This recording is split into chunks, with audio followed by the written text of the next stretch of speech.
इस नतीजे ने विपक्ष को दिखाया है कि एकदम साफ हो गया है, विपक्ष के लिए आगे ना 27 दिख रहा है, ना 29 दिख रहा है। आपसे जब पिछली बार बात हो रही थी, तो आपने किसी ट्रैप का ज़िक्र किया था कि किस तरीके से बीजेपी ने जो विपक्ष है, उसको अपने ट्रैप में फँसाया। तो वो ट्रैप क्या था जिसका आप ज़िक्र कर रहे थे? देखिए, मैं पिछले कुछ चुनाव से देख रहा हूँ कि हुँ, भारतीय जनता पार्टी किसी भी चुनाव में एक ट्रैप लेके आती है हुँ, और विपक्ष उस ट्रैप को समझ जाता है। पता चल जाता है कि हुँ, इस ये कर रहे हैं ये और जब चुनाव खत्म हो जाता है, तो विपक्ष जो है उसका ट्रैप का से बचने का तरीका खोज लेता है। हुँ, अगले चुनाव में विपक्ष तैयार रहता है कि इस बार पिछली बार इन्होंने ये किया था और इस बार जो है हम इनका इलाज कर देंगे। लेकिन जब चुनाव आता है तो पता चलता है कि वो पिछले वाला तो उन्होंने छोड़ दिया, अब नया ले आए। हुँ, अब हुँ, नए की तैयारी इनकी रहती नहीं। हुँ, जैसे उदाहरणार्थ एक समय भारत की स्पिन क्रिकेट में भारत की स्पिन का दुनिया भर में जलवा था। हुँ, तो पूरी दुनिया में ये शोर मचता था कि भारत की स्पिन खेलनी कठिन है।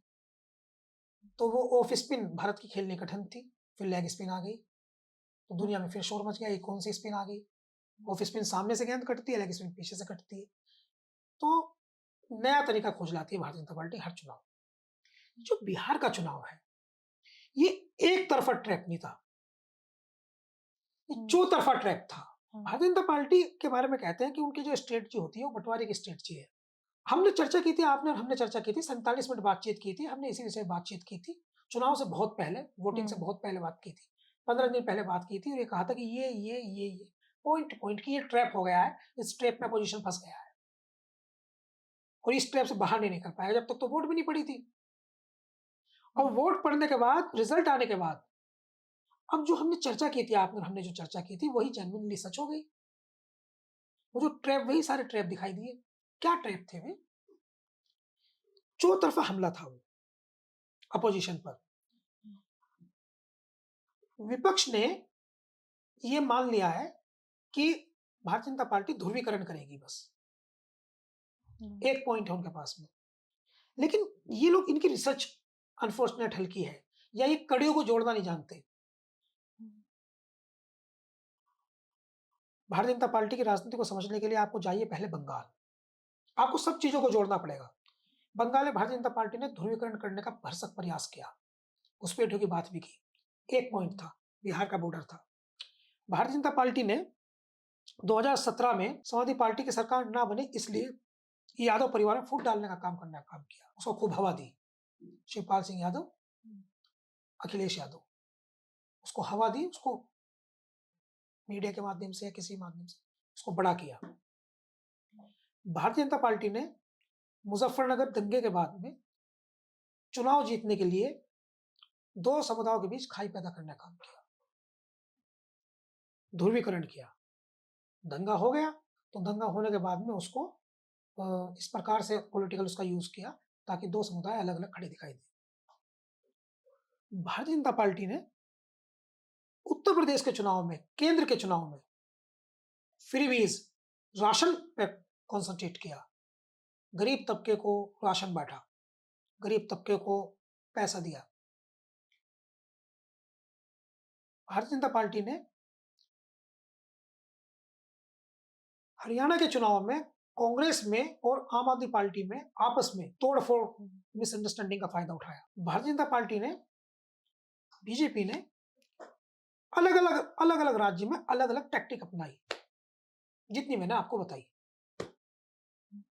बिहार में क्या किया? ये सारे टैक्टिक एक ही जगह एप्लीकेट हुई। बिहार में अच्छा, एसआईआर 1 साल से एसआईआर के मुद्दे पर ये मैसेज देने की कोशिश की घुसपैठिया वाला, यानी जो बंगाल में किया था। वहाँ से पूरी हुँ, कामयाबी नहीं मिली थी, लेकिन कुछ तो कामयाबी मिली थी ना उनकी। उनकी 70 के आस-पास विधानसभा सीट पहुँची थी, तो हुँ, कामयाबी थी उनकी वो। 2017 में अखिलेश यादव, यादव परिवार मुख्यमंत्री रहते हुए वो पारिवारिक झगड़े में ही उलझ कर रह गया, इससे उनको मानसिक तनाव मिला और फुल फ्लैश एनर्जी से चुनाव में नहीं जा पाए। ये हुँ, तेजस्वी यादव और तेजप्रताप हुँ, यादव के बीच हुआ। दूसरा पॉइंट, सेंट्रल गवर्नमेंट में ने फ्रीबीज को सेंट्रल गवर्नमेंट को जो फ़ायदा मिला, वो फ्रीबीज वाला फ़ायदा जो था, वो महिलाओं को 10,000 रुपए अकाउंट में दे करके वो वहां से उन्होंने लिया। टिकटों के वितरण में दूसरी राजनीतिक पार्टी में अपने लोग फिट कर दिए या अपने लोगों को टिकट की दावेदारी के लिए लगा दिया और अपने उनमें से कुछ नेताओं को प्रलोभन देकर फंसा लिया। इस स्टाइल को उन्होंने उत्तर प्रदेश में अपनाया था, बाई इलेक्शन में अपनाया था, लोकसभा में अपनाया था और इसमें इस प्रैक्टिकल से उनको कामयाबी मिली थी। ये फुल फ्लैश प्रैक्टिकल इन्होंने बिहार में इस बार किया। कांग्रेस पार्टी के 60 टिकटों में से 6 में वो जीते और 25 टिकट ऐसे थे जो संघ से आय पृष्ठभूमि के लोगों को दिए गए थे। ये टिकट कैसे हुए?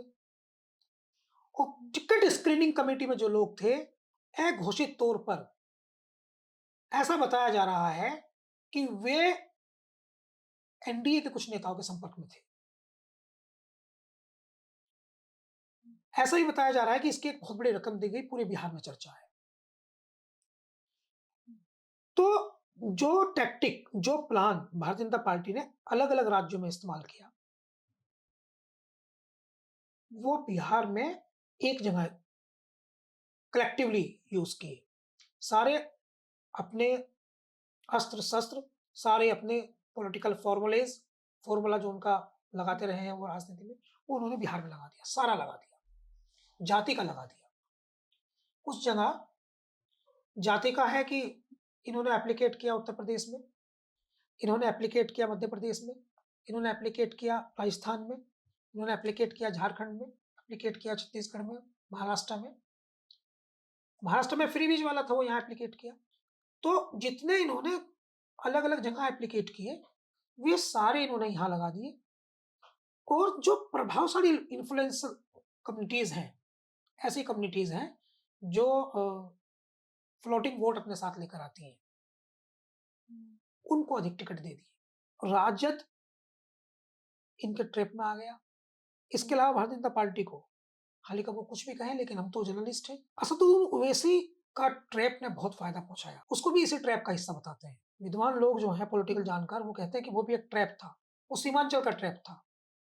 ये एक अलग ट्रैप था, जो अलग, ये भी जाँचा-परखा भारतीय जनता पार्टी का स्टाइल है, ध्रुवीकरण का, कि वो बयानबाज़ी कराते हैं एक पक्ष से, दूसरे पक्ष से बयानबाज़ी कराते हैं, फिर ध्रुवीकरण करते हैं। ये पुराना ट्रैप है उनका, पुराना, पुराना उनका फ़ॉर्मूला है।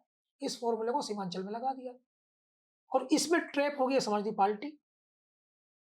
इकरा हसन जो कह रही थी या अफ़ज़ल अंसारी जो कह रहे थे या इमरान प्रतापगढ़ी जो कह रहे थे, वो तो इसलिए कह रहे थे ताकि मुसलमानों का वोट ना बटे। पिछली चर्चा में मैंने आपको ये बात बताई थी। मगर मुसलमान तो बँट गया, मुसलमानों में तो बँटवारा हो गया, मगर बहुसंख्यक समुदाय ने जब ये देखा डिजिटल वर्ल्ड में कि ये सभी नेता ये कह रहे हैं कि तुम मुसलमानों को नहीं बँटना है, तो उनके माइंड में ये चला गया कि तुम्हें नहीं बँटना है। रिटायलेशन हुआ। तो जितने फ़ॉर्मूलेज़ भारतीय जनता पार्टी अलग-अलग जगह अनुभव करती रही है, वे सारे बिहार में एक जगह लगा दिए। एक बात और बताता हूँ। आप अजीत अंजुम को जानती होंगी। अजीत अंजुम जो हैं वो उन्होंने एक पोस्ट लिखी है, जिनमें उन्होंने बताया कि वो एक जगह कहीं रेस्टोरेंट में बैठ कर के नाश्ता कर रहे थे या खाना खा रहे थे, कुछ भी। वहाँ उन्हें अलीगढ़ के सांसद मिले, सतीश गौतम। वो बातचीत करने लगे, भारतीय जनता पार्टी के सांसद हैं। वो 1 महीने से बिहार में एक क्षेत्र उन्हें मिला हुआ था, बहुत छोटा-सा क्षेत्र, 10-20 हज़ार की आबादी का क्षेत्र। 1 महीने से उस 10 हज़ार की आबादी के क्षेत्र में वो कैंप किए हुए थे।